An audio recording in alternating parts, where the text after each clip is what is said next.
Hello students, क्या आप जानते हैं कि हमारी पृथ्वी का जो रियल जो शेप है वो क्या है? बेसिकली अगर देखा जाए तो हम अपनी पृथ्वी को जिस नाम से जानते हैं वो है जियोइड। एग्जैक्टली जब हम इसे बोलते हैं तो इसे नाम से बोलते हैं? जियोइड के नाम से बोलते हैं। इसके अलावा आपको एक चीज़ और भी पता होगी, वो ये कि पृथ्वी हमारे पूरे सौरमंडल का जो हम या फिर ये कहें कि अब तक के ज्ञात जितने भी हमारे ग्रह उपग्रह जो कुछ भी हैं उनमें एकमात्र लिविंग प्लेनेट के रूप में जाना जाता है। इसे हम क्या कहते हैं? Living planet. लिविंग प्लेनेट क्यों कहते हैं ये आपको पता ही है, क्योंकि ये एकमात्र ऐसा ग्रह है जहाँ पर जीवन पाया जाता है। इसके अलावा ब्लू प्लेनेट के नाम से जाना जाता है। इसका एक निकनेम और भी है, इसे हम क्या बोलते हैं? Blue planet. ओके, तो इसे हम ब्लू प्लेनेट के नाम से भी जानते हैं। ब्लू प्लेनेट क्यों कहते हैं? ये ऐसा आपको दिख रहा है साफ यहाँ पे कि जब भी आप अंतरिक्ष से इसकी फोटो खींचते हैं तो आपको इसको मैक्सिमम जो हिस्सा है इसका कैसा दिखाई देता है? ब्लू दिखाई देता है, because of the ocean water. तो ये सब चीज़ें हमें यहाँ पे पता होनी चाहिए। एकमात्र लिविंग प्लेनेट है ब्लू प्लेनेट। ब्लू प्लेनेट के नाम से जानते हैं, और इसकी जो शेप कैसी है वो जियोइड है। ओके, इस सब के बाद एक चीज़ और हम अगर बात करें कि पृथ्वी का जो पूरा पूरा जो आकार है, इस पूरी पृथ्वी पर अगर हम ये बात करें कि ये जो इंडिया है या फिर हमारा बाकी की कोई दूसरा प्लेस है, इसे हम कहाँ पर लोकेट करें, या फिर कोई व्यक्ति किसी विशेष स्थान पर है तो हम इसे कैसे पता लगाएं कि वो किस स्थान पर है। तो इसको जानने के लिए जो हमने भूवैज्ञानिकों ने जो एक विधि निकाली वो थी लैटिट्यूड का निर्माण करना। लैटिट्यूड लैटिट्यूड का उन्होंने निर्माण किया, और दूसरा उन्होंने निर्माण किस चीज़ का किया? लॉन्गिट्यूड। तो ये जो लैटिट्यूड और लॉन्गिट्यूड हैं यही हमारे पृथ्वी के बेसिकली अगर देखा जाए तो उस पूरी पूरी लोकेशन को बताने में हेल्पफुल होते हैं। तो आज का जो अपना टॉपिक है वो क्या है? पृथ्वी पर खींची गई अक्षांश और देशांतर रेखाएं, मीन्स लैटिट्यूड एंड लॉन्गिट्यूड। तो let's start the whole and complete information about latitude और लॉन्गिट्यूड। ओके, तो आपका ये वाली क्लासेस में स्वागत करता हूँ और आगे बढ़ता हूँ। अगर हम बात करें लैटिट्यूड और लॉन्गिट्यूड की, तो जब हम मैप खोलते हैं बेसिकली, तो जब मैप को खोलते हैं वो मैंने थोड़े पहले दिखाया था, वो था अपना ग्लोब। यहाँ हम जो बात कर रहे हैं हम बात कर रहे हैं मैप की। ये सारी सारी जिन रेखाओं की मैं बात करूंगा लैटिट्यूड की या लॉन्गिट्यूड की, उनको हम ग्लोब पर भी देखते हैं, उनको हम मैप पर भी बनाते हैं। ये पहली बात। इसको आगे बढ़ने से पहले मैं एक चीज़ और क्लियर कर दूँ, ये सारी की सारी रेखाएं, चाहे वो अक्षांश रेखाएं हैं चाहे वे देशांतर रेखाएं हैं, सभी रेखाएं बेसिकली इमेजिनरी हैं, मानव मस्तिष्क की उपज हैं। ऐसा कुछ नहीं है कि हम ये कहें कि पृथ्वी पर ये कोई डिनोट की हुई है या पृथ्वी पर कहीं खींची हुई आपको दिखाई देंगी। तो थोड़ा सा स्टार्ट करते हैं इसको। अगर हम स्टार्ट करें तो हम ये पाते हैं यहाँ पे कि जो पृथ्वी का का पूरा जो हिस्सा है, ये पूरा पूरा जो मैप है ये किस तरह से आपको दिखाई देता है। तो यहाँ पे हम देखें तो बीच में पृथ्वी के बीचों बीच से हमें एक रेखा गुजरती हुई दिखाई देती है, जिसे हम प्राइम मेरिडियन या देशांतर रेखा कहते हैं, मुख्य देशांतर रेखा कहते हैं। इसके अलावा बहुत सारी देशांतर रेखाएं और आपको देखने को मिलती हैं। आगे बढ़ के देखें तो पृथ्वी को हम ये भी जानते हैं कि पृथ्वी एक एक्सिस पर चारों तरफ घूम रही है, अपने अक्ष के चारों तरफ घूम रही है, और ये वहाँ पर टिल्ट होती है, 23.5 डिग्री से टिल्ट है। पृथ्वी के दो पोल हैं, north pole and south pole, ये आपको जानकारी यहाँ पर है। इसके अलावा हम बात करें कि पृथ्वी के जो पैरेलल्स हैं, जो हम क्या मेरिडियंस हैं, वो इस नॉर्थ टू साउथ ये खींचे जाते हैं। ये हमारा प्राइम मेरिडियन है, जैसे हम दिखा दिया यहाँ पे, ये प्राइम मेरिडियन है। इसके पूर्व की तरफ और पश्चिम की तरफ रेखा खींची जाती है। इस प्राइम मेरिडियन को हम 0 डिग्री लॉन्गिट्यूड के नाम से भी जानते हैं। इस प्राइम मेरिडियन के पीछे की साइड में, जैसे मैंने पिछली वीडियो में भी कहा था, 180 डिग्री की मेरिडियन गुजरती है, जिसे हम एंटी मेरिडियन के नाम से भी जानते हैं। बेसिकली इसे हम 180 डिग्री लॉन्गिट्यूड के नाम से भी जानते हैं। इसके ईस्टर्न साइड में 1 to 179 डिग्री तक की रेखाएं खींची जाती हैं, मेरिडियंस खींची जाती हैं, देशांतर रेखा खींची जाती हैं। ठीक इसी प्रकार से इसके वेस्टर्न साइड में हम 1 to 179 वेस्ट की ओर लॉन्गिट्यूड लाइंस खींचते हैं। अब इसके बाद हम बात करें इक्वेटर की, भूमध्य रेखा की, जो कि पृथ्वी के बिल्कुल बीचों बीच से गुजरता है, जिसे हम 0 डिग्री देशांतर अक्षांश रेखा कहते हैं, या फिर 0 डिग्री लैटिट्यूड के नाम से जानते हैं। पृथ्वी को दो भागों में बांटता है, उत्तरी गोलार्ध और दक्षिणी गोलार्ध के रूप में, या फिर नॉर्थ हेमिस्फीयर या फिर साउथ हेमिस्फीयर के रूप में बांटता है। इसके ऊपर की साइड में जो रेखाएं खींची होती हैं वो 1 to 89 डिग्री खींची जाती हैं। ठीक इसी प्रकार से साउथ में भी 1 to 89 डिग्री की साउथ रेखाएं खींची जाती हैं। इस प्रकार से हम देखें तो कुल मिलाकर के जो अक्षांश रेखाओं की संख्या कितनी हो गई, वो हो गई हमारी 180। अगर ये सब चीज रेखाओं की इंपॉर्टेंस क्या है, तो मैंने पहले कहा था कि हमें कोई चीज़ लोकेट करनी है, हमें पेरिस लोकेट करना है, तो हम ये पता लगाएंगे कि पेरिस कहाँ पर है। तो ये 4885 नॉर्थ डिग्री पर और 2.52 ईस्ट में पाया जाता है। इसी प्रकार से हम सिडनी या फिर ऑस्ट्रेलिया में जो पाया था वो सिडनी कहाँ पर है, तो ये हम कहेंगे कि ये 33 साउथ में और 155 ईस्ट में सिडनी में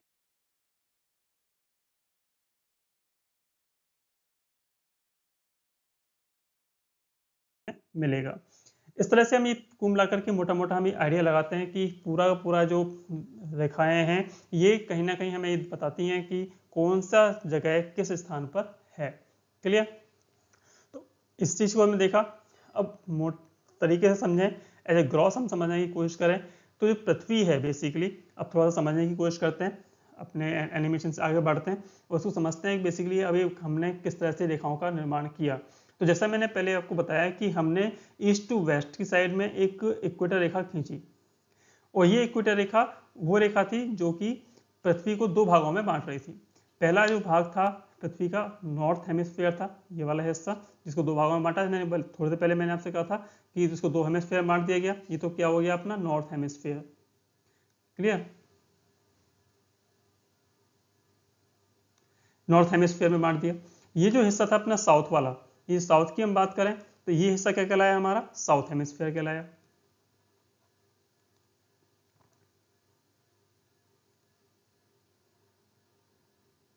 ओके, तो दक्षिणी गोलार्ध और ये तो हो गया दक्षिणी गोलार्ध, और ये हमारा क्या हो गया, उत्तरी गोलार्ध हो गया। इन दोनों को बीच में बांटने वाली लाइन कौन सी कहलाई हमारी, वो कहलाई हमारी इक्वेटर। क्लियर?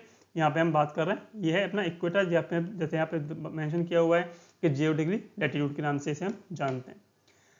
इसके साथ ही एक रेखा और जो खींची गई वो क्या थी अपनी प्राइम मेरिडियन, तो थोड़ा पहले दिखाया था मैंने आपको। तो ये जो प्राइम मेरिडियन है इसके बारे में हम बात कर लें तो प्राइम मेरिडियन ग्लोब के चारों तरफ या मतलब आगे से पीछे की तरफ जब घूमती है तो ये बेसिकली हम कहें कि आगे का जो हिस्सा है इसे हम तो क्या बोलते हैं, इसे हम बोलते हैं प्राइम मेरिडियन, जैसे यहाँ दिखा रखा है। और इसका पीछे वाला हिस्सा है जिसे हम 180 डिग्री के रूप में भी देखते हैं, इसके जस्ट पीछे जो गुजर रही है इसे हम बोलते हैं एंटी मेरिडियन। अगर आपसे कोई पूछ लिया जाए कि एंटी मेरिडियन क्या है, तो एंटी मेरिडियन क्या किस लाइन पर है, तो आप क्या बोलेंगे, एंटी मेरिडियन हमारा किस लाइन पर है, एंटी मेरिडियन है हमारा 180 डिग्री लॉन्गिट्यूड।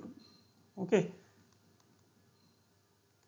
और प्राइम मेरिडियन की बात करें तो वो क्या है 0 डिग्री लॉन्गिट्यूड।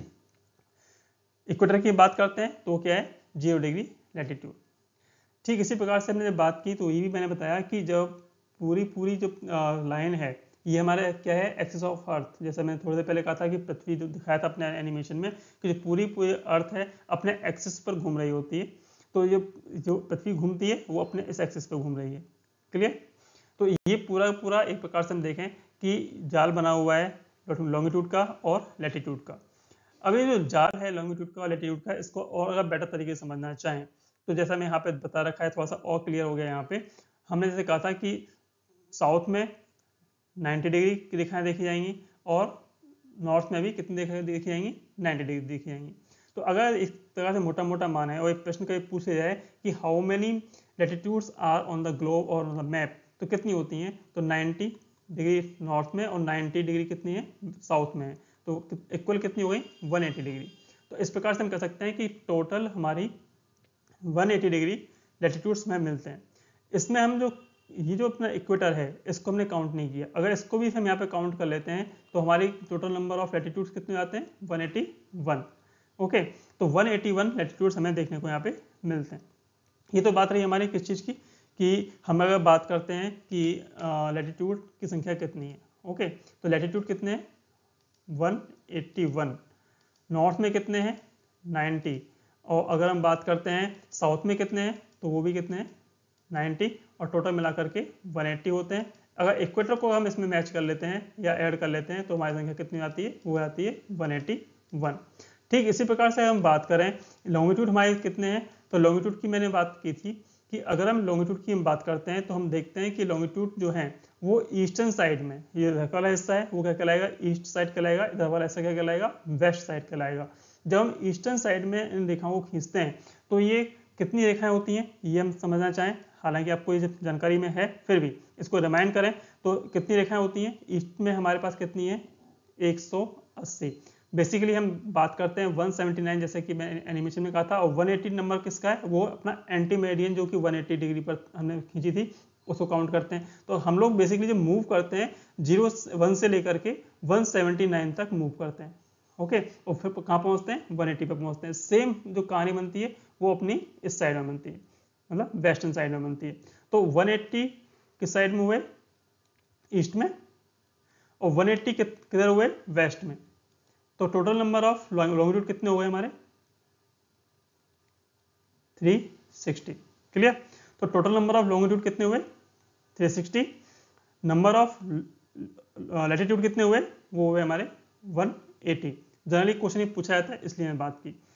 एक बात और कि जो हमारे मेरिडियंस हैं ये हमेशा नॉर्थ टू साउथ की तरफ खींचे जाते हैं, मीन्स उत्तर से दक्षिण की तरफ खींचे जाते हैं। जबकि हम अगर लॉन्गिट्यूड की बजाय लैटिट्यूड की बात करें तो ये कहाँ से कहाँ खींचे जाते हैं, तो हम खींचते हैं कहाँ से कहाँ, ईस्ट टू वेस्ट की तरफ खींचते हैं। तो ये चीज़ और यहाँ पे क्लियर कर दें कि जितनी भी हमारे लैटिट्यूड्स हैं, मैं वापस से रिपीट कर रहा हूँ, जितने भी लैटिट्यूड्स हैं जैसा कि यहाँ पे मेंशन भी किया हुआ है इसने कि जो लैटिट्यूड्स के बारे में जब इंडिकेट कर रहा है तो क्या लिखा है इसने, पैरेलल्स।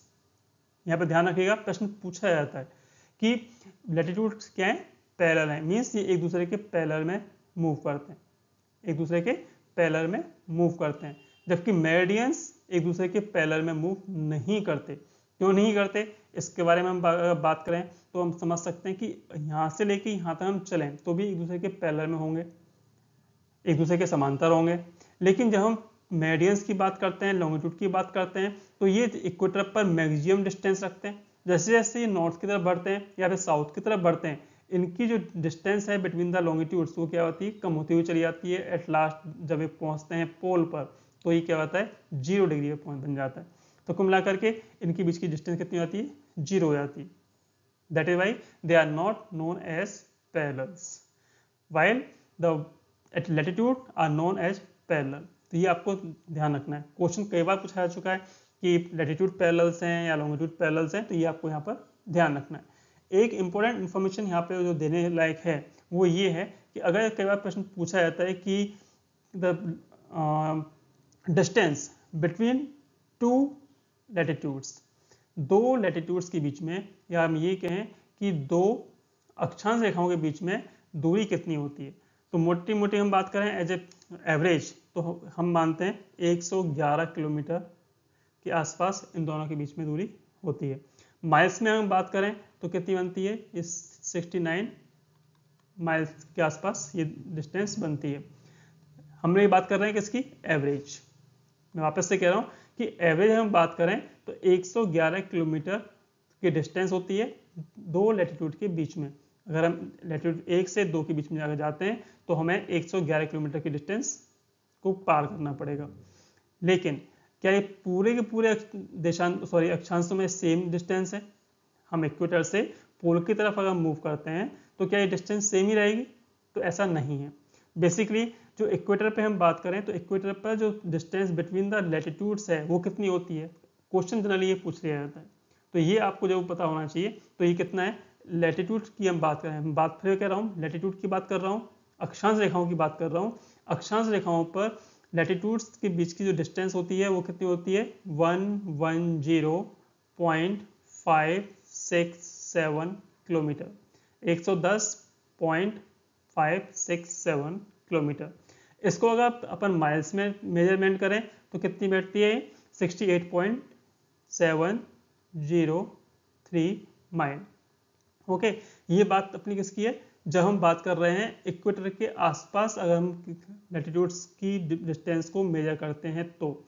अगर यही चीज़ हम अगर पहुंचते हैं कहाँ, पोल्स पर, जब हम पोल्स पे पहुंचते हैं तो डिस्टेंस बिटवीन द लैटिट्यूड्स ये कितनी बनती है। तो भाई क्वेश्चन जब डीप पूछने वाला होता है तो इस तरह के प्रश्न को पूछ लेता है। तो हम अगर बात करें जब वो पोल पर पहुंचता है तो पोल पर लैटिट्यूड्स की जो डिस्टेंस होती है वो कितनी होती है 111.699 किलोमीटर, मीन्स 111.699 किलोमीटर। यहाँ पर कितनी थी 110.567 किलोमीटर, यहाँ पर कितनी है 111.699 किलोमीटर, 111.699 किलोमीटर। इसको अगर माइल्स में हम कन्वर्ट करें तो हमें करीब कितना बैठेगा 69.41 mile. Okay 69.41 miles kilometre miles बैठेगा। तो ये तो रही बात इसकी कि अगर हम लैटिट्यूड्स को इक्वेटर पर मेजर करते हैं, लैटिट्यूड्स को हम पोल्स पर मेजर करते हैं तो उनके बीच में डिस्टेंस क्या होगी। ठीक सेम चीज़ अगर हम लॉन्गिट्यूड की बात करें कि लॉन्गिट्यूड मीन्स इससे इसके बीच में हम चलते हैं तो हमें कितनी डिस्टेंस क्रॉस करनी पड़ेगी, कितनी डिस्टेंस हमें पार करनी पड़ेगी। तो अगर हम बात करें तो ये मेरिडियन की हम बात करें, जो हम प्राइम मेरिडियन पे हैं, मीन्स अगर हम यहाँ पर हैं, इस जगह पर हैं, प्राइम मेरिडियन पर हैं, तो हमें ये जो डिस्टेंस है यहाँ पे हम बात कर रहे हैं प्राइम मेरिडियन की, प्राइम मेरिडियन इक्वेटर से लेके और पोल तक यहाँ की हम बात कर रहे हैं। तो प्राइम मेरिडियन की हम बात करें तो ये जो मैं बात कर रहा था कि यहाँ पर जो इसकी डिस्टेंस होगी वो कितनी होगी 111.32 किलोमीटर। कितनी होगी 111.32 किलोमीटर। अगर इसको माइल्स में अपन मेजरमेंट करेंगे तो ये बैठेगा 69.17 माइल्स। ओके 111.32 किलोमीटर अगर किलोमीटर में मेजरमेंट की पूछता है तो, और अगर माइल्स में पूछता है तो 69.17 माइल या मील। ये हम बात कर रहे हैं कहाँ पर, हम बात कर रहे हैं जब हम इसकी मेजरमेंट कर रहे हैं इक्वेटर पर। ये ध्यान रखिएगा, अगर हम इसकी मेजरमेंट कर रहे हैं इक्वेटर पर तो ये 111.32 किलोमीटर और 69.17 माइल ये अपनी डिस्टेंस रहेगी। लेकिन प्रश्न ये भी पूछता है कि अगर इक्वेटर पर इसकी डिस्टेंस इतनी है तो पोल पर बिटवीन द लॉन्गिट्यूड कितनी होगी। तो हम सब जानते हैं क्योंकि हमने पहले ही बात की थी कि जैसे जैसे लॉन्गिट्यूड्स पोल्स की तरफ बढ़ते हैं आइदर टू साउथ पोल और to north pole, they will merge to each other and there is no distance between the longitudes, means उनके बीच में जो डिस्टेंस होगी कितनी होगी 0 किलोमीटर, मीन्स कोई डिस्टेंस होगी ही नहीं, बिल्कुल भी नहीं होगी। तो इस प्रकार से हम ये देखें तो नॉर्थ पोल और साउथ पोल पर जो लॉन्गिट्यूड्स के बीच में जो डिस्टेंस है वो 0 है। अगर हम बात करते हैं इसकी कि इक्वेटर पर इनकी डिस्टेंस कितनी है तो 111.32 किलोमीटर है, माइल्स में 69.17 मील है। ओके क्वेश्चन बार बार पूछा जाता है इसलिए मैं बार बार इसको रिपीट कर रहा हूँ। लैटिट्यूड्स पे बहुत जनरली प्रश्न पूछा जाता है छोटे से लेके बड़े तक। एवरेज हम बात करते हैं तो एवरेज हम कहते हैं कि लैटिट्यूड्स की जो एवरेज डिस्टेंस है वो कितनी है 111 किलोमीटर। मीन्स अगर हमें दो लैटिट्यूड्स को पार करना है, एक लैटिट्यूड से दूसरी लैटिट्यूड पर पहुंचना है तो हमें 111 किलोमीटर की डिस्टेंस पार करनी पड़ेगी। माइल्स में हम इसे मेजर करते हैं तो ये 69 मील बैठता है। यहाँ पर एक बात और मैंने कहा था, इसे मैं रिपीट कर रहा हूँ कि अगर इसकी डिस्टेंस लैटिट्यूड पर हम आप मेजरमेंट करने की कहता है तो वो 110.567 किलोमीटर बैठती है जो कि मील में 68.703 है। जैसे जैसे ये पोल की तरफ बढ़ते हैं तो इसका मेजरमेंट हो जाता है 111.699 किलोमीटर, 111.699 किलोमीटर, और मील में अगर इसको मेजर करें तो ये हो जाता है 69.41 माइल। ओके तो मैं तो सोचता हूँ कि इससे रिलेटेड जितने भी क्वेश्चंस हैं यहाँ पर जो प्रश्न बन सकते हैं लैटिट्यूड लॉन्गिट्यूड को लेकर के वो हमने यहाँ पे क्लियर किए हैं। अब बात आती है कि इसको मेजर कैसे किया जाता है कि लैटिट्यूड कहाँ बनेगा, कहाँ पर लॉन्गिट्यूड बनेगा। तो इन शॉर्ट में बात करूँ तो हम ये कह सकते हैं कि पृथ्वी के किस लैटिट्यूड इक्वेटर पर, जब हम जैसे इक्वेटर खींचे हैं पृथ्वी के इक्वेटर से, इक्वेटर पर या पृथ्वी के केंद्र से जिस भी स्थान का, जिस पृथ्वी के जिस भी सरफेस पॉइंट को हमें लोकेट करना है उस जगह को हमें अगर अक्षांश रेखा के रूप में बनाना है तो उस जगह से हम एक लाइन खींचते हैं और ये जो लाइन जो एंगल बनाती है उसी को हम क्या बोलते हैं, अक्षांश रेखा कहते हैं। ओके सेम चीज़ जब देशांतर रेखा की बात होती है तो इसे हम प्राइम मेरिडियन के संदर्भ में मेजर कर रहे होते हैं। ओके तो यहाँ पे हम बात कर रहे थे केवल लॉन्गिट्यूड और लैटिट्यूड के मेजरमेंट को लेकर के, तो आगे बढ़ते हैं, इस पर ज़्यादा डिस्कस नहीं कर रहे। अगर हम बात करें कि इसकी जो इम्पोर्टेंस है, जिस पर क्वेश्चन बनते हैं, मैं सिर्फ उन पर चर्चा कर रहा हूँ आज। लाइन कैसे खींची जाती हैं, प्रैक्टिकल ज्योग्राफी की बातें हैं उसको कभी किसी और वीडियो में देखेंगे, इसलिए इसको छोड़ दिया गया है। अगर हम बात करें कि फैक्ट्स की बात करें, लैटिट्यूड्स की, बेसिकली मैं बात कर रहा हूँ लैटिट्यूड्स की। जैसे यहाँ पे आपको स्पष्ट दिखाई दे रहा है कि how many latitudes are on the globe, तो 90 on the north and 90 on the south of the equator, ये हम सब जानते हैं। They are parallel to each other, ये भी हमें पता है, जैसा मैंने यहाँ पे मेंशन किया हुआ है, they are known as parallels. इन्हें हम किस नाम से जानते हैं? पैरेलल्स के नाम से भी जानते हैं, समांतर रेखाओं के नाम से भी जानते हैं। इसके अलावा जैसा मैं पहले भी आपको मेंशन किया कि they are run from east to west, ये ईस्ट टू वेस्ट की तरफ ये डायरेक्ट होती हैं। साथ ही वो कहता है कि measure distance north and south from equator, अगर इनकी डिस्टेंस को मेजरमेंट करना चाहें तो ये नॉर्थ की तरफ जाते हैं तो नॉर्थ की तरफ इसको डिस्टेंस को जो मेजरमेंट करते हैं, साउथ में आते हैं तो हम साउथ की तरफ इसका मेजरमेंट करते हैं। यहाँ पे जो ध्यान रखिएगा, मैं पहले ही बोला है कि इक्वेटर के नॉर्थ के जो हिस्सा है इसे हम नॉर्थ हेमिस्फीयर या नॉर्दर्न हेमिस्फीयर या फिर उत्तरी गोलार्ध कहते हैं। इक्वेटर का जो साउथ का हिस्सा है इसे हम दक्षिणी गोलार्ध या फिर सदर्न हेमिस्फीयर के नाम से जानते हैं। ओके, आगे हम बात करें तो कहता है कि they are the parallels to one another and never meet. ये इंपॉर्टेंट क्वेश्चन है, जहां हम देखते हैं कि लॉन्गिट्यूड जब नॉर्थ पोल पर या फिर साउथ पोल पर पहुंचते हैं, they will meet to each other. लेकिन पैरेलल्स की हम बात करें, क्योंकि हमने पहले ही बोला कि they are parallel to each other, that is why they do not meet anywhere on the globe. ये पृथ्वी के किसी भी हिस्से पर एक दूसरे से जाकर के नहीं मिलते, ये एक दूसरे के पैरेलल में ही रन करते हैं। ओके, साथ ही कहता है कि they cross prime meridian at right angle.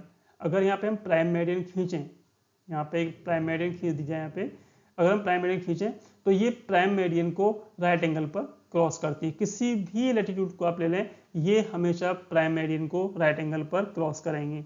साथ ही वो कहता है कि these lines are lies in the planes, ये जो लाइन्स हैं, जो लैटिट्यूड्स हैं, they lies planes that cross earth axis at right angle. इसके अलावा जो मैंने पृथ्वी का जो अपने पिछले जो ग्राफिक थी उसमें बताया था कि पृथ्वी का अपना एक एक्सिस है जिस पर वो घूमती है। अगर इन पैरेलल्स को या इन लैटिट्यूड्स को हम देखें, इनको मेजर करें, तो हम पाएंगे कि ये जो लाइन्स हैं, जो लैटिट्यूड्स हैं, ये पृथ्वी के एक्सिस को भी राइट एंगल पर क्रॉस करती हैं। ओके, साथ ही कहता है कि दे गेट शॉर्टर टुवर्ड्स पोल। ये ध्यान रखिएगा कि जैसे जैसे ये पृथ्वी के इक्वेटर से पृथ्वी के पोल्स की तरफ बढ़ती हैं, वैसे वैसे इनकी जो लंबाई है वो छोटी होती जाती है। अगर हम ये कहें कि this is known as the great circle, जैसे हम ग्रेट सर्कल के नाम से जानते हैं, ये कहाँ पर है ग्रेट सर्कल? ये ग्रेट सर्कल हमारा कहाँ बनता है? ये ग्रेट सर्कल बनता है हमारा इक्वेटर पे। इसको एक नाम और दिया था, यहाँ पे लिख देना सही है, इसे हम क्या बोलते हैं? Great circle. ओके, ये बेसिकली कहाँ है? इक्वेटर पर है। सबसे अधिक डिस्टेंस, सबसे अधिक लंबाई कहाँ है? इक्वेटर पर है। जैसे जैसे हम इक्वेटर से पोल की तरफ बढ़ते हैं, जैसे जैसे हम पाते हैं कि इनके जो लंबाई है वो कितनी होती, कैसे होती जाती है? शॉर्ट होती जाती है, या फिर क्या है, कम होती हुई चली जाती है। That is why known as the great circle. और इक्वेटर पर ये पहले मेंशन कर चुके हैं, ये होता है। अगर हम बात करें मेरिडियंस की, अभी तक हमने बात की लैटिट्यूड्स की, अब हम बात करते हैं मेरिडियंस की। तो मेरिडियंस के बारे में मैंने पहले ही कहा था आपसे कि they run from north to south, north to south ये रन करती हैं। ये हमारा प्राइम मेरिडियन है, 0 डिग्री देशांतर रेखा है। ये एक इंपॉर्टेंट लाइन यहाँ पे हम बोल सकते हैं, हालांकि मैंने लिखा है या नहीं लिखा है, लिखना भूल गया। अगर हम यहाँ कहें कि ये जो 0 डिग्री जो देशांतर रेखा है, ये लंदन के ग्रीनविच जगह से निकलती है। ओके, जो ग्रीनविच स्थान है लंदन का, वहाँ से निकलती है। हालांकि एक जनरल क्वेश्चन है, सभी को जनरली इसका जानकारी होती है। तो हम ये कहें कि जो अपना ग्रीनविच लाइन, इसे हम एक नाम में जानते हैं, वो क्या कहते हैं? ग्रीनविच।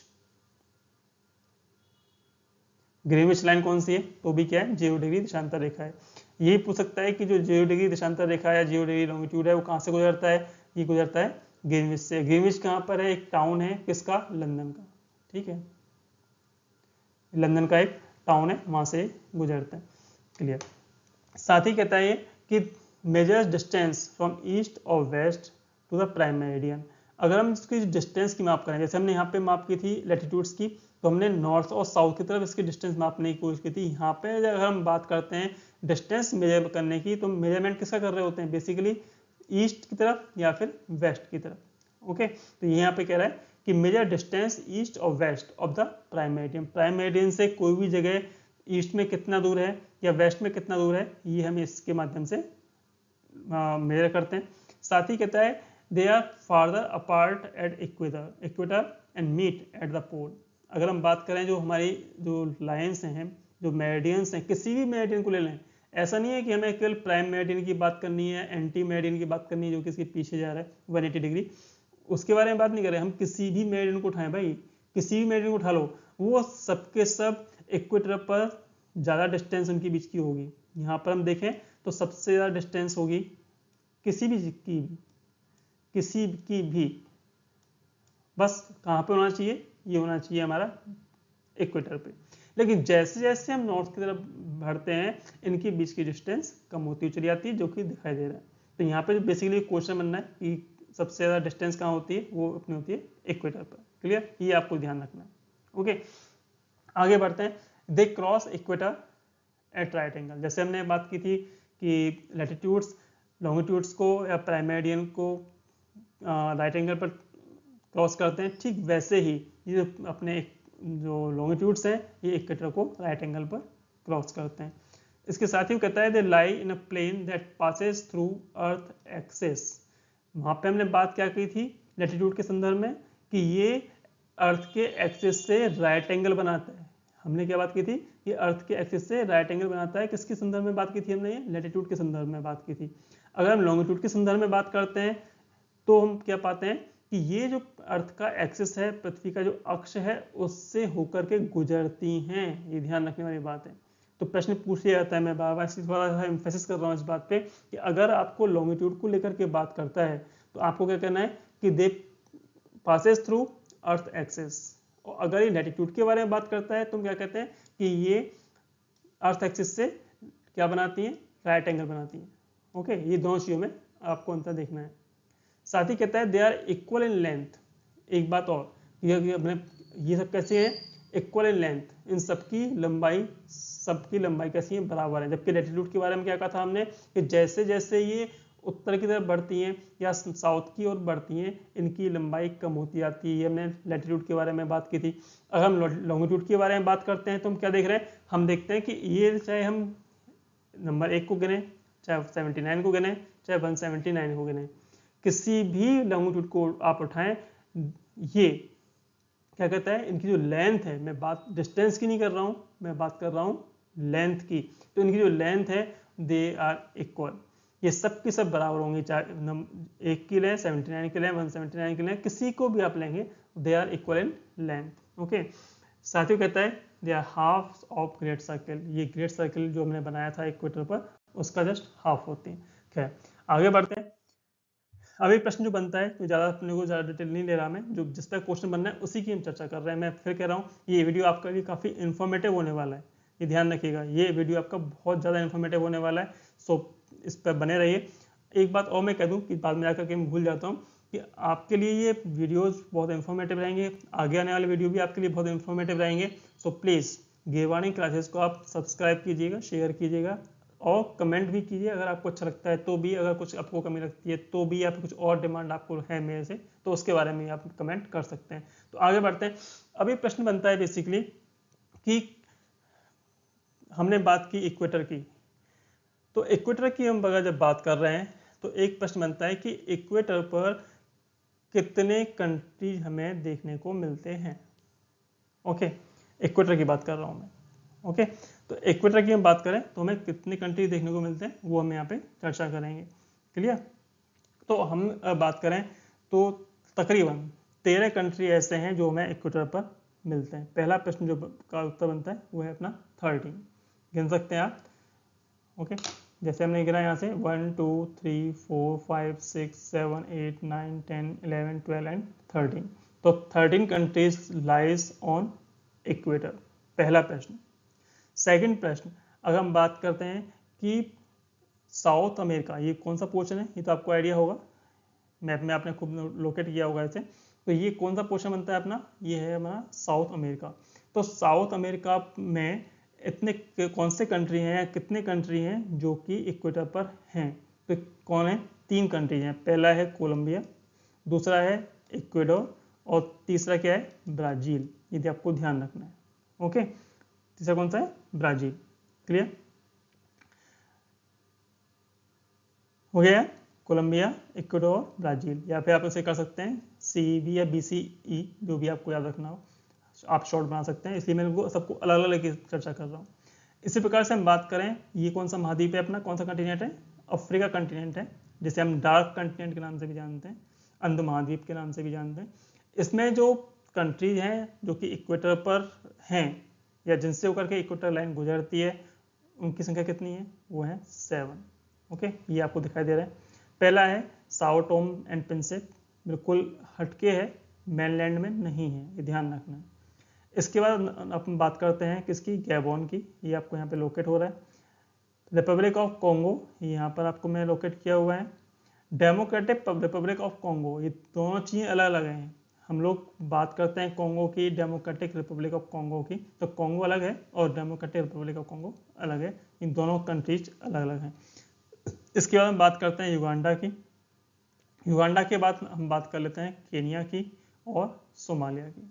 क्लियर, तो ये 7 कंट्री हो गए, 1 2 3 4 5 6 और 7। तो 7 कंट्रीज हमारे कहाँ पर मिलते हैं, साउथ अफ्रीका कंटिनेंट में मिलते हैं। इसके अलावा 3 ऐसे कंट्री हैं जो कि एशिया महाद्वीप में है, या कंटिनेंट ऑफ एशिया जिसे हम बोलते हैं, उसमें है। उनमें पहला नंबर है जो कि हिंद महासागर में या इंडियन ओशन में है, मालदीव। दूसरा बहुत सबसे बड़ा द्वीपीय देश जिसे हम मान सकते हैं वो है इंडोनेशिया, यहाँ से होकर के भी इक्वेटर गुजरती है। और तीसरा है किरीबाती। तो इस प्रकार से आपको याद रखना है कि 3 तो कहाँ है, एशिया में है, याद हो जाएगा ये, किरीबाती, इंडोनेशिया और मालदीव। इंडोनेशिया के बारे में जनरली सबको पता ही होता है, सब जानते हैं इंडोनेशिया गुजर रही है, और मैप को जैसे दिमाग में डालेंगे तो इंडोनेशिया वहाँ पे आ जाता है। इसके अलावा इंडियन ओशन में मालदीव है, एक बचता है अपना किरीबाती, वो छोटा सा पॉइंटेड दिखाई देता है मैप में। वो 3 यहाँ हो गए। 3 ही कहाँ हैं, साउथ अमेरिका में है, कोलंबिया, इक्वाडोर, ब्राजील। अब बचता है 7 कंट्री जो याद करना है, वो है हमारे अफ्रीका के। तो इनमें से सबसे अजीबोगरीब नाम जो बचता है वो है साओ टोम एंड प्रिंसिप या प्रिंसेप, जो भी बोले, ये आपको याद हो जाएगा। अब जैसे ही इसको आप याद कर लेते हैं तो बाकी के मेनलैंड्स की कंट्रीज की बात करें तो उनमें से कॉन्गो है तो कॉन्गो रिपब्लिक है, ये चीज याद हो गई। गैबोन इसके दोनों के बीच में फंस गया तो गैबोन है। अब बचते हैं 3 कंट्री, युगांडा, सोमालिया और केनिया। तो कुल मिलाकर के अगर आप सीक्वेंस में इनको जाएंगे, अगर आपने मैप को उनको हल्का सा भी स्टडी किया हुआ तो आप ये देख लेंगे कि अफ्रीका के कौन कौन से कंट्रीज से इक्वेटर पास थ्रू हो रही है। इसके अलावा इक्वेटर की हम बात करें और इंडिया पे आए तो प्रश्न एक और भी बन जाता है कि how many state through which tropic of capricorn pass through. ये अब ध्यान रखिएगा कि इंडिया से आपकी इक्वेटर नहीं गुजर रही, ओके, अंडमान निकोबार के आसपास से गुजरती, उसका भी काफ़ी गुजरती वहाँ से भी नहीं है, सबसे नज़दीकी हिस्सा पड़ता है, उसके बारे में बात कर रहे थे। अभी हम बात कर रहे थे कैप्रिकॉर्न की, मैप में वहाँ पे मेंशन करना का ध्यान नहीं रहा मेरे को, लेकिन हम सब जानते हैं कि जैसे कि अपना इक्वेटर है, इक्वेटर के नॉर्थ में क्या पड़ता है अपना ट्रॉपिक ऑफ कैंसर, जिसे आप कर्क रेखा कहते हैं। प्रश्न यहाँ पे बेसिकली क्या बनता है कि ट्रॉपिक ऑफ कैंसर से या कर्क रेखा से भारत के कितने राज्य हैं जो कि गुजरते हैं, या सॉरी या जिनसे कर्क रेखा गुजरती है। तो पहला तो है गुजरात, ओके। इसके आगे हम बढ़ते हैं तो आता है राजस्थान, बिल्कुल शॉर्ट में, जैसे हम बांसवाड़ा डूंगरपुर वाला जो हिस्सा है इसका वो वहाँ से गुजरता है, बिल्कुल हल्का सा होकर गुजरता है। तो गुजरात सेकंड है, राजस्थान तीसरा, जो सबसे मध्य देश है पहले बोला करते थे हम, इसी को हम बोलते हैं मध्य प्रदेश। इस मध्य प्रदेश से होकर के भी हमारा ट्रॉपिक ऑफ कैंसर या फिर कर्क गुजरती है। इसके बाद जो कि मध्य प्रदेश का एक हिस्सा हुआ करता था कभी, छत्तीसगढ़, इससे भी एक कर्क रेखा गुजरती है। छत्तीसगढ़ का निर्माण किससे हुआ है, मध्य प्रदेश से ही हुआ है। पहले मध्य प्रदेश का मैप ऐसे आया करता था, अब छत्तीसगढ़ यहाँ तक है और MP यहाँ पर है, तो 3 स्टेट हो गई। तो कौन सी हो गई, 4। पहले यहाँ तक होती थी 3, अब कितनी हो गई हैं, 4। इसमें छत्तीसगढ़ हट गया तो एक चौथा स्टेट बन गया जो कि कर्क रेखा पर स्थित है। इसके अलावा हम बात करते हैं 5वां स्टेट, वो क्या है, झारखंड, ओके। पहले ये बिहार का हिस्सा था, झारखंड का निर्माण बिहार से ही हुआ है, तो पहले ये अंतर डिफरेंस कहीं नहीं आया, क्योंकि मैं इसलिए बार बोल रहा हूँ, पहले एक प्रश्न बनता था कि how many states are in India through which topic of cancer pass through, तो आंसर आया करता था 7, अब हमने कर रहे हैं 8। तो क्यों कर रहे हैं? क्योंकि ये डिवाइड हो गया, डिवाइड तो फिर बाद में पता लगा कि ये भी हो गया, लेकिन पहले ये बिहार का हिस्सा था, लेकिन बिहार में इस समय से यहाँ पे रेखा गुजरती नहीं है, अब भी ये झारखंड से गुजरती है, तो ये स्टेट में कोई चेंज नहीं आया। तो हम बात कर ले वापस से, तो गुजरात, राजस्थान, मध्य प्रदेश, छत्तीसगढ़ और फिर झारखंड। झारखंड के बाद हमारा जो नेक्स्ट जो स्टेट है जो जस्ट लगा हुआ है इससे, वो है वेस्ट बंगाल या पश्चिम बंगाल। पश्चिम बंगाल के बाद ये जो रेखा है जहाँ पे आप सबसे ज़्यादा कंफ्यूज होते हैं, एक है त्रिपुरा, TR पे लिखा हुआ है, दिखाई दे रहा होगा, तो त्रिपुरा अपना 7th स्टेट कौन सा है? त्रिपुरा है। और इसके बाद सबसे इंपॉर्टेंट, जिसमें कई बार प्रश्न पूछता है, मणिपुर का नाम दे देगा, कभी मिजोरम का नाम दे देगा और हम कंफ्यूज हो जाते हैं। कई बार प्रश्न ऐसे पूछ लिया जाता है कि इनमें से किस नॉर्थ ईस्ट स्टेट में से रेखा गुजरती है या नहीं गुजरती है, इस तरह से प्रश्न पूछ लेता है, और आपको मणिपुर दे दिया, कहीं कन्फ्यूजन हो गया, तो वो चीज़ अपने को रखनी नहीं है। तो आपको ध्यान रखना है कि जो मिजोरम है, ये वाला हिस्सा, इस मिजोरम से हमारी कर्क रेखा गुजरती है। क्लियर? तो there are 8 state through which topic of cancer pass through. Clear? आगे बढ़ते हैं। आगे हम अगर बात करें, अब प्रश्न आता है ट्रॉपिक ऑफ कैप्रिकॉर्न की, जिसे हम मकर रेखा कहते हैं। ये इक्वेटर हो गया, हाँ इसीलिए मैं चाय नहीं लिया था। तो ट्रॉपिक ऑफ कैंसर ऊपर की तरफ है 23.5 डिग्री नॉर्थ में, और ट्रॉपिक ऑफ कैप्रिकॉर्न जिसे हम मकर रेखा बोलते हैं, ये इक्वेटर के साउथ में है, वही सेम 23.5 डिग्री साउथ में। तो इक्वेटर से 23.5 डिग्री साउथ में क्या है हमारा? ट्रॉपिक ऑफ कैप्रिकॉर्न है। और 0 डिग्री से नॉर्थ में 23.5 डिग्री नॉर्थ में जो लाइन गुजरती है उसे हम बोलते हैं ट्रॉपिक ऑफ कैंसर या फिर कर्क रेखा। खैर, कर्क रेखा के बारे में हम बात कर चुके हैं, इसे करेंगे अभी आगे। फिर हम बात करते हैं ट्रॉपिक ऑफ कैप्रिकॉर्न की। तो ट्रॉपिक ऑफ कैप्रिकॉर्न की हम बात करें तो ये प्रश्न बन जाता है कि कितने कंट्रीज हैं जो कि ट्रॉपिक ऑफ कैप्रिकॉर्न पर हैं। ट्रॉपिक ऑफ कैंसर पे नहीं, ट्रॉपिक ऑफ कैप्रिकॉर्न पे। ये मैं सिर्फ बड़ा करने के लिए यहाँ पे लिख दिया है, तो हम चर्चा कर रहे हैं बेसिकली इसके बारे में। ओके, तो ट्रॉपिक ऑफ कैप्रिकॉर्न की बात करें तो पहला प्रश्न तो बन जाता है कि अपना जो मकर रेखा है ये कितने कंटिनेंट से होकर गुजर रही है। तो आप ये देख रहे हैं कि पहला तो कंटिनेंट हो गया एक, ये दूसरा हो गया अफ्रीका वाला, और तीसरा क्या हो गया अपना ऑस्ट्रेलिया वाला। ठीक है, 3 हो गए। तो पहला प्रश्न बन गया कि कितने कंटिनेंट से गुजरती है, तो 3 कंटिनेंट से गुजरती है। कितनी वाटर बॉडीज से गुजरती है, या हम ये कहें कितने महासागरों से गुजरती है, तो भी 3 ही है, पैसिफिक, इसके बाद अपना नंबर आ जाता है अटलांटिक, और थर्ड अपना आ जाता है इंडियन ओशन। क्लियर? 3 ही वाटर बॉडीज हैं, 3 ही कंटिनेंट हैं। अब बस मेन बचता है हमारा क्या, वो है कंट्रीज। ओके, तो कितने कंट्रीज से गुजरती है अब ये देखना है। शुरुआत करते हैं वही वापस से साउथ अमेरिका से। क्लियर? ये ध्यान रखना कि हम इक्वेटर के साउथ की बात कर रहे हैं, जो कि ट्रॉपिक ऑफ कैप्रिकॉर्न है, मकर रेखा है, और इस जनरली कहाँ मिलेगी, जो भी कंटिनेंट के सदर्न हिस्से हैं उनमें जो भी कंट्रीज हैं उनमें हमें ये रेखा गुजरती हुई नजर आएगी। तो इस बात से यहाँ पे एक दिमाग में सेट रखना है, बस इतना समझाने के लिए कह रहा था। अब यहाँ पे शुरू करें तो पहला हम बात करें तो एक 4 कंट्रीज में देखने को मिलते हैं। चिली शुरुआत में, बिल्कुल चिली की लाइन है, ये देख रहे होंगे आप लोग, कहीं मैप देखा होगा तो चिली के जस्ट बाद हमें एक दूसरा कंट्री मिलता है, अर्जेंटीना। चिली यहाँ से गुजर रहा है, इसके बाद हम बात कर रहे हैं अर्जेंटीना। अर्जेंटीना के बाद एक और छोटा सा देश है, वो है पराग्वे, और पराग्वे से लगता हुआ जो कि ब्राज़ील सबसे बड़ा देश हम मान सकते हैं यहाँ पे। तो ब्राज़ील है साउथ अमेरिका कंटिनेंट का बात कर रहा हूँ मैं। तो ब्राज़ील यहाँ पे कंटिनेंट है जिसमें से होकर के मकर रेखा या ट्रॉपिक ऑफ कैप्रिकॉर्न गुजर रही है। समझ में आ रहा है? तो अगर प्रश्न पूछे जाए कि कितने कंट्रीज हैं साउथ अमेरिका कंटिनेंट में जिनसे होकर के ट्रॉपिक ऑफ कैप्रिकॉर्न गुजरती है, तो कितने हैं? वो 4 हो गए। चिली, अर्जेंटीना, पराग्वे और ब्राज़ील। सिंपल। ओके, अब इसके बाद हमारा इसके बगल में कौन सा कंटिनेंट है? अफ्रीका। पहले भी मैंने चर्चा की थी, अभी भी इस पर चर्चा कर रहे हैं। तो अब ये बात करें इसमें कितने कंटिनेंट हैं, तो सॉरी कितने कंट्रीज हैं, तो हम गिनते हैं यहाँ पे बोत्सवाना है और नामीबिया आ गया पहले। ठीक है, नामीबिया के बगल में क्या है? बोत्सवाना है। बोत्सवाना के नीचे क्या है? साउथ अफ्रीका है। ये कई बार कंफ्यूजन होता है, हम लोग जनरली जब बात कर रहे होते हैं तो हम लोग साउथ अफ्रीका बोलते हैं बार बार, और जब कई बार इतना कंफ्यूज हो जाते हैं कि हम अफ्रीका कंटिनेंट को भी साउथ अफ्रीका के रूप में बोलना शुरू कर देते हैं, तो ऐसा नहीं बोलना है।